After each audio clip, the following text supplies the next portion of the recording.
no one should pray Asri except that they pray it at Banu Qurayzah. So in the context of that, so everybody was rushing. They were going that okay.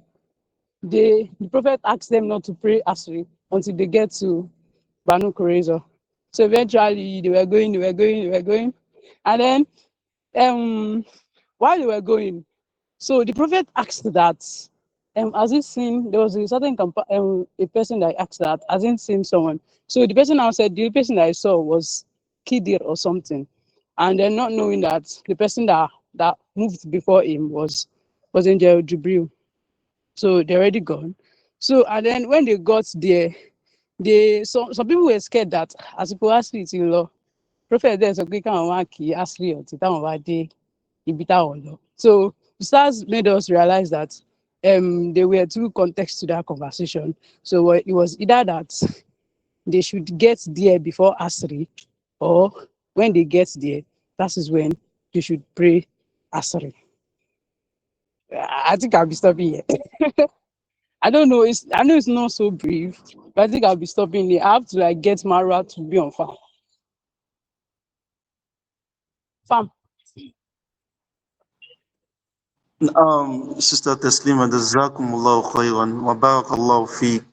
Like that's actually in space of your inconvenience, you could still pull that string. Like I'm really proud. I'm not one that ought to be proud actually. It is the stars because I was the one that gave the lecture. So, but I guess the Sahaba you want to mention was Dihya al-Kalbi. So he was the one that um the companion saw, and that was a Jibril instead. So, inshallah, the next person I'll be calling, because yeah, that was so brief, really, really brief, and that was just the like an headline. We've not even gotten deep, and there are some details I want us to recap before we start today's class. So, okay, let me call on the next person I'm seeing here is Sister Hamna. So, now, Bismillah.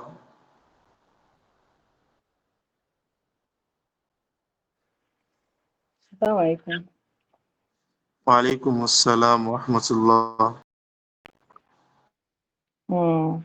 So last week we talked about Banu Qurayza, that after the Battle of Ahzab, that Prophet Muhammad Sallam now went back home. He went to the house of Salama, and that was when Angel Jibril now came to meet him and was like that as he dropped his sword, that they should not drop his sword yet, that they have to, and that Allah has commanded them to go to Banu Qurayza. And so that was when Prophet now gave an instruction to the people that none of them should pray Asr except in except in Qurayza. So because it was reported that that Jibril came before Asr. So some people said because Prophet wanted them to go there earlier. That's why he didn't want them to pray Asr in Qurayza. They're actually like different things there. That was when the stars talked about like they've said contemporary keyboard. So anyhow, so when Prophet Muhammad Salam and the Muslims when they started going, they went in batches actually, because they were not all of them, they were not in the same place. They were like in different, is it district, I'll call it something like that. They were in different places. So when they got to Qurayza, the people of Qurayza, they started panicking, and actually is it Ali got there before Prophet Muhammad Salam, and when he got there, he had that the Banu Qurayza, they were cursing the Prophet Sallallahu, and that made him angry. So when Prophet Sallallahu now came, Prophet now told him that he told the Prophet that they should set their canopy, or I don't know what it is called. They should set it like far away from that fortress, because the Banu Qurayza, they actually camped themselves in a fortress. So that they should set it far away from it, so that Prophet is not going to hear what they were saying about him. So that was when Prophet now guessed that they were cursing him. And the Prophet said that is not going to stop what they are going to do, or something like that. Sir. So when Prophet Salam met them, yes, that was when the first person talked about that. Prophet asked them that did they say, were they the first to get it? That they said they saw the hair al-Kelbi, and that was actually Angel Jibril. So to the corridor people, Prophet told them that they should surrender, and they did not accept. So Prophet laid a siege on them for, is it 25 days? For 25 days. So, and then during the siege, the leader of Banu Qurayzah, that's Ka'b bin Assad, he started discussing with his people that that I think they have to do something, that they have three options. That the first option is that is either they accept Islam, that they know the prophet, that prophet is to forgive, prophet is to forgive people. So if they accept Islam, prophet is going to forgive them, and then they are going to move on. So but the people say no, they cannot accept Islam, typical Jews. So the second option was like they should kill their wives and the children, and then they should go outside to fight the battle. At least they will not have any burden, that they have family that is waiting for them or something like that. So they should kill them and forget about that. So that was the second option, but did not answer. They said, why would they do that? And then the third option, it was now like that they should kill themselves. That maybe they should no, they should kill themselves. Okay. No, they should fight on Sabbath day. That because prophet the Muslims are not going to expect that they are going to fight on Sabbath day. So they should give like a surprise attack on that Sabbath day. But the people were like, they cannot fight on their Sabbath day. Their Sabbath day is sacred. Kiniko, kiniko. So that was for that one. So when all the options totally fail, so they now sent someone to negotiate with prophet. I actually cannot remember the name, but kiniko call is sha. They sent the person to negotiate with Prophet Musa salam. So when that person, when he got there, he told the prophet that prophet should give them any punishment. Abi they should no, prophet should give them the punishment that he gave to Banu Nadir, that they should take all their property and leave the land. Like they should leave the land. So prophet was not like no, that they're not going to do that. Their own punishment is abi what they did is different from what Banu Nadir did. So that guy went back to the fortress and went to tell them that prophet said no, that they cannot leave. So the prophet want them to surrender patapata. So when then they came back another day, and then that's when they now requested to meet Abu Lubaba. So when Abu Lubaba now got to the fortress, so Abu Lubaba entered the fortress. When he got there, he was emotional because he saw women and children. He saw them crying. They were suffering. So he was emotional during that time, and he actually advised Banu Koido that they should surrender. That prophet is not going to have mercy on them. Abi prophet is not going to lead them, so they should just surrender, sha. So, but he now did something that he regretted. He showed them a sign that whatever thing that they are going to do, that prophet is going to kill them. I think he made a sign with his hand or something like that. So when he now realized that he had made a mistake, that he's not meant to see that, or he's not meant to give them a sign or something for them to know that this is what prophet is planning. He now went to the mosque to tie himself to the pillars of the masjid, and he took a note that he's not going to leave until Allah revealed an ayah. Allah revealed a verse that he has forgiven him. So he stayed there for a very long time. And when Prophet later asked them that where is Abu Lubaba? They said he's already in the mosque, that he has made an oath. And Prophet said that had he been here, don't made an oath now, that he will have asked Allah to forgive him, but he has to wait because he has made that oath. So then Allah later revealed the verse like after like 6 days, if I'm not wrong. So so what happened again? So after when the siege was going on, so the Jews they now later decided to surrender. Decided to surrender. And when prophets had that they surrendered, no, there was a man that escaped among them. There was a man that escaped. And when prophets had that man escaped, prophet said that Allah, maybe Allah showed mercy to the person or something, because he was actually verbally against the people at their own people, that's Banu Qurayza, attacking the Prophet Sallallahu that time when they were planning to attack. So that was for that one, for that guy. So later when the Qurayza now later decided to surrender, the the um I think during Jahiliyyah, they have like those that they are close together. I think Usa said our house, our corridor, and our winner. I can't remember the last one. Hosraj, that they were close. So they were now feeling they were begging Prophet Sallallahu that Prophet should have mercy on them as per the kind of relationship they had like in the past. So Then Prophet said no, that he's not going to have any mercy on them, and is so he now said, okay, that maybe they should pick one of them. He said he's going to pick one of them to pronounce the punishment on the punishment that they're going to give them on the corridor. At least that's going to solve it. So Prophet now chose Sa'ad bin Mu'adh, that Sa'ad bin Mu'adh should pronounce the judgment. At that time, Sa'ad bin Mu'adh was already shot that time, and his wound was like a terminal wound. But he prayed to Allah that Allah should extend his life till Battle of Ahzab or something finishes. Sha. So the people of cows, they Sha went to Sa'ad bin Mu'adh.